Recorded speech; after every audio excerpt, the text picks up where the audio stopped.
to this part of Indian country and jurisdiction. If you don't know what Indian country jurisdiction is, like centuries ago, back when it was just us and our jurisdiction was air. And who's us? Who is us? That's the original inhabitants with the Americans and with the Spain peoples that came over. Remember them?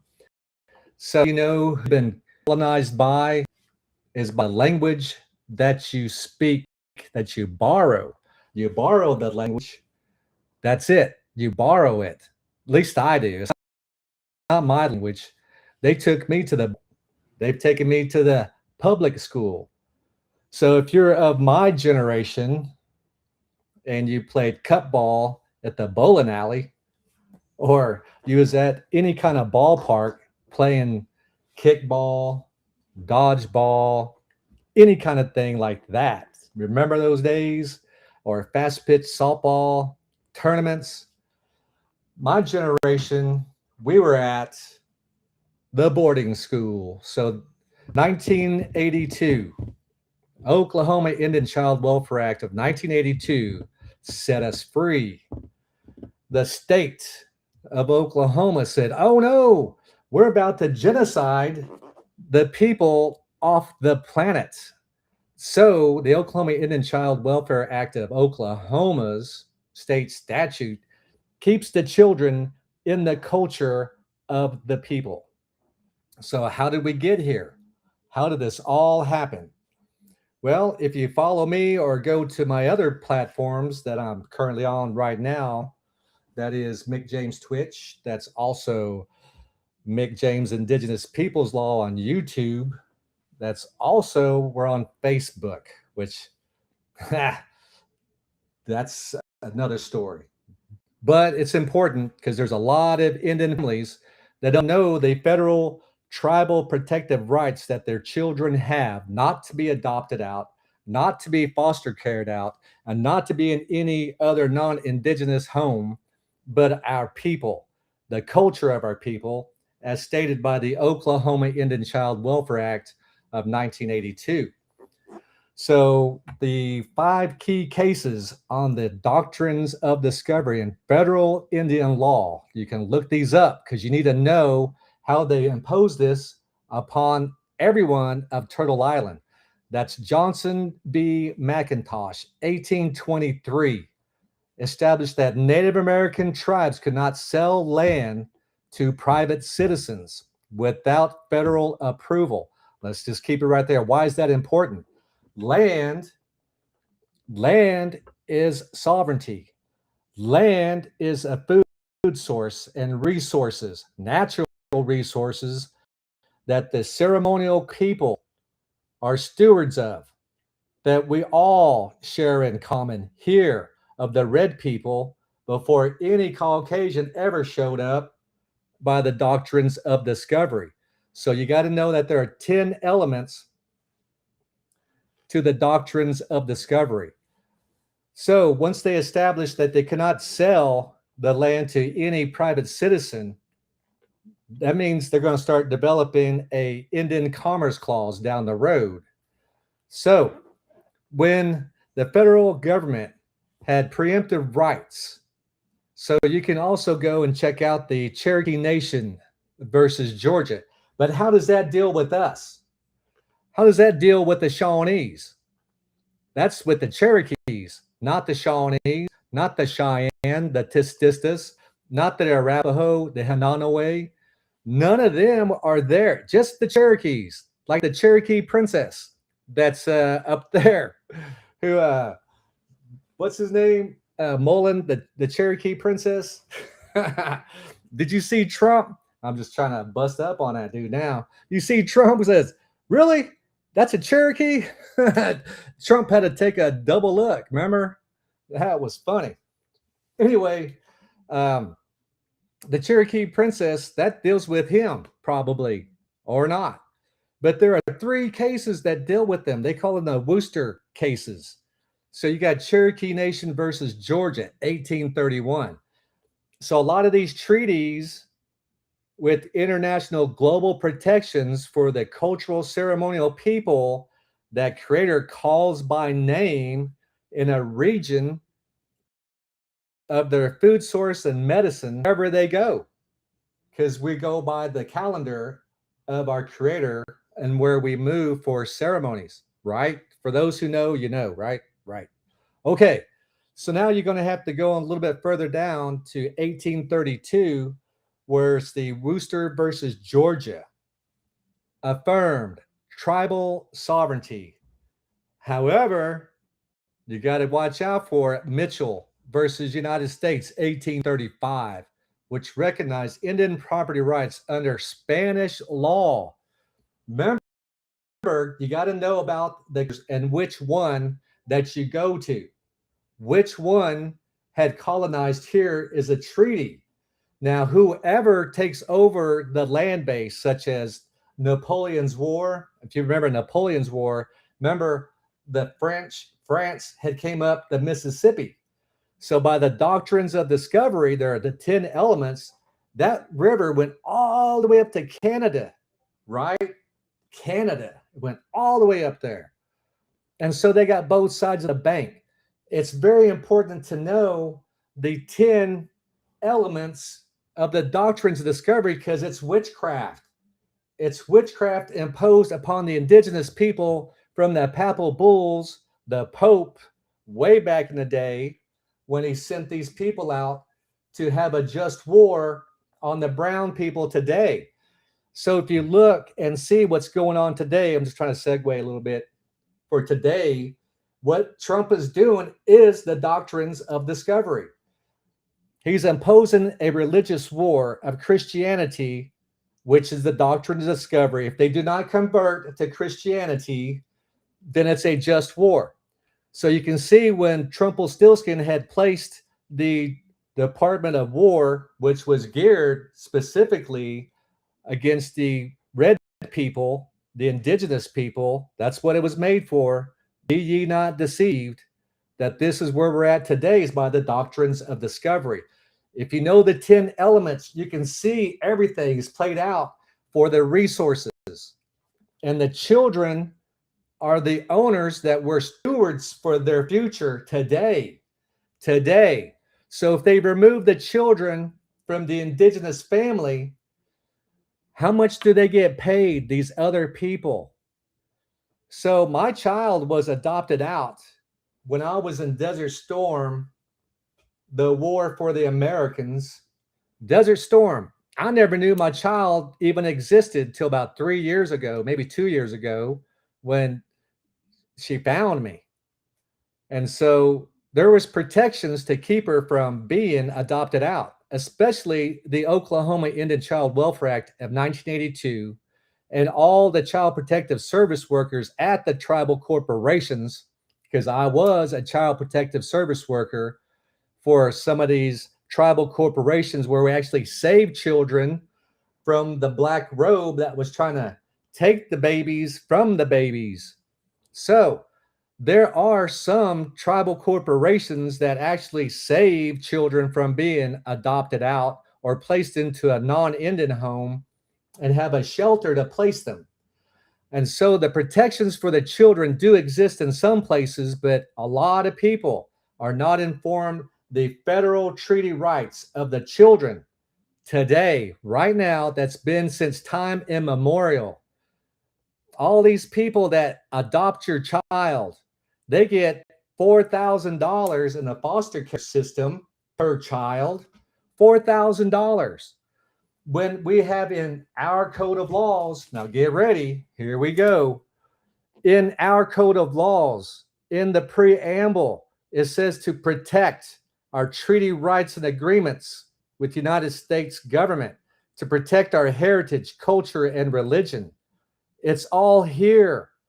Ours was formed December 5th, 1938, to protect our rights and our treaty agreements. To so much we put our law in our court, our law in our court, our ceremonial law in our court. So when you go to your court of your corporation that's supposed to protect you, and you see that your likeness is not there, it's because the doctrines of discovery.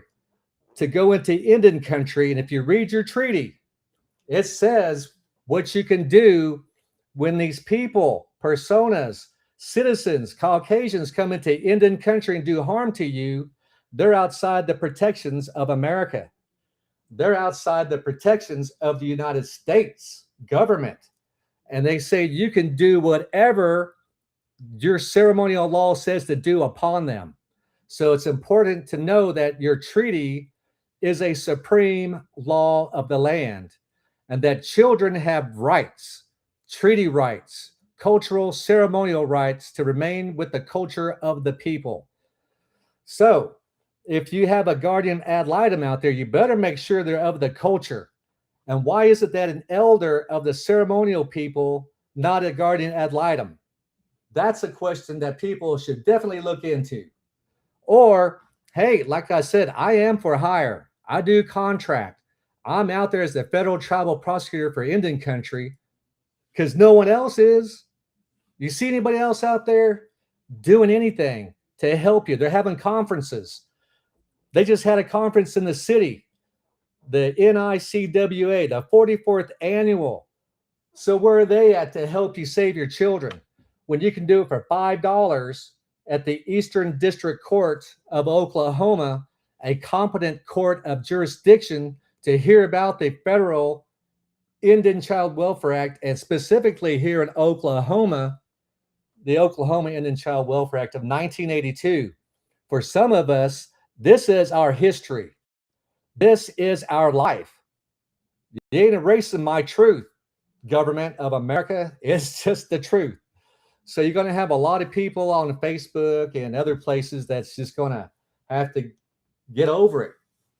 I have a message, and it's just a message of truth. If you're a person of treaty, if you have an IIM account, you're a shareholder of the corporation that has been taken over by fraudulent RICO ringleaders and a whole much more. I'll just tell you the truth for what it is, because you have a code of laws and it's supposed to protect you. And if it's not, well, I can tell you why. So when you begin, you have to start with the historical value that they placed and use their words against them. So when you hear about them saying that they recognized Indian property rights under Spanish law because they absorbed the treaty, they've taken the treaty from Spain and they're supposed to honor that. So all you who are colonized by Spain, that's what they're supposed to do. The American government is supposed to absorb the treaty that Spain made with the indigenous people. So the Teton versus United States 1955 ruled that Aboriginal title only granted occupancy rights. So here they are again. We're not invited. We're never there for any of these conversations. So that the property rights, the occupancy under the Fifth Amendment, we have a treaty agreement, a country to country agreement. It's a country like another country out there that you have an agreement by treaty, but this is where they start chopping away. But this is what you get when you deal with people of another colony. Remember, French people were only here to trade. They wasn't trying to stay. Either with Spain, you would think, but they got beat. Remember the Alamo? Anyway, under the Fifth Amendment, these cases highlight the interpretation of Native American land rights by the Supreme Court. Now, it's important to know, you have to know where you're with the American government. During westward expansion, this is how they deal with us of treaty, DAWs, Alati, IIM account shareholders. You are a country. You are a country. And then you have the Four Corners, which is the Dene, the Apache, all that area where the Grand Canyon is. That's executive order. Westward expansion, they started changing the interactions with the original inhabitants to where, like California and further west and up northwest, is Public Law 280. Public Law 280 is the state where Congress allows them civil jurisdiction. However, they're doing criminal also, which, hey, if y'all knew, you know they're committing fraud, right? So, anyways, like here, Oklahoma is trying to pretend they're a Public Law 280, and they're not.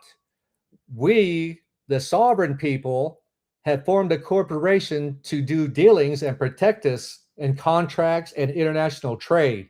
So once you find your code of laws of your corporation, such as ours, then you can see the truth that you, the shareholder, were supposed to be protected all this time, especially here in Oklahoma, because we're under the Oklahoma Indian Welfare Act, which is different than the others. This one specifically is to keep the supremacy clause in your treaties alive, because the Indian names on the treaties are perpetual. They're perpetual. You might find your name on a treaty if you're the Shawnees, such as me. Again, you're going to have to go back through history and look up Johnson v. McIntosh, where the Johnson v. McIntosh decided the United States Supreme Court in 1823 with Justice Marshall's opinion. Now, it's just an opinion. Who's this Marshall anyway? If you have a question, then you can go to YouTube, Mick James, Indigenous Peoples Law. You can go to Mick James Twitch. You can also go to Facebook. I think it's Michael James on Facebook, because you know how TikTok is. But I'm over here, and this is where my focus is at. So Johnson purchased land from an Indian tribe in 1773 and 1775, while McIntosh obtained a land patent from the federal government in 1818. So the plaintiff, the lessees of Johnson's descendants, brought an action against McIntosh, claiming superior title from the Native Americans. The district court held that McIntosh's claim was superior, not Johnson's, because the tribe did not have actual authority to convey the land. Now, they're going to start talking about the jurisdiction, the Indian Commerce Clause. They're going to start talking about the Supremacy Clause, and that's where you need to be at, because that's just the truth. Even when you traverse the land, carry your treaties with you. If you need it, you can hit me up and I'll go to the law library, and $200 and you will get your treaty if it's in their database. Just like ours is, the Treaty of Greenville is in Westlaw, LexisNexis. So just like my Uncle Bud, Eli Foreman, had shared with me growing up, he said, Michael James, do you know why you're a Turtle Clan? It wasn't really a question. He was just saying, you're Turtle Clan for a reason.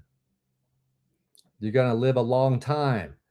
Every 10 years, there's going to be a war. You're going to be a part of it. You're a war baby. But there's a new war. It's a war of words. You must use their words against them. That's what Uncle Bud said. Medicine Man, Sack and Fox. I was able and capable of learning these lessons as a son raised in that household also. So if you know things, now's the time to start sharing what sovereignty really is and use the words against them. Just as I share with you when I used the professor's words from the University of Oklahoma College of Law in the Eastern District Court to save the children as well as we can collectively. Thank you very much for your time. You're not getting it back.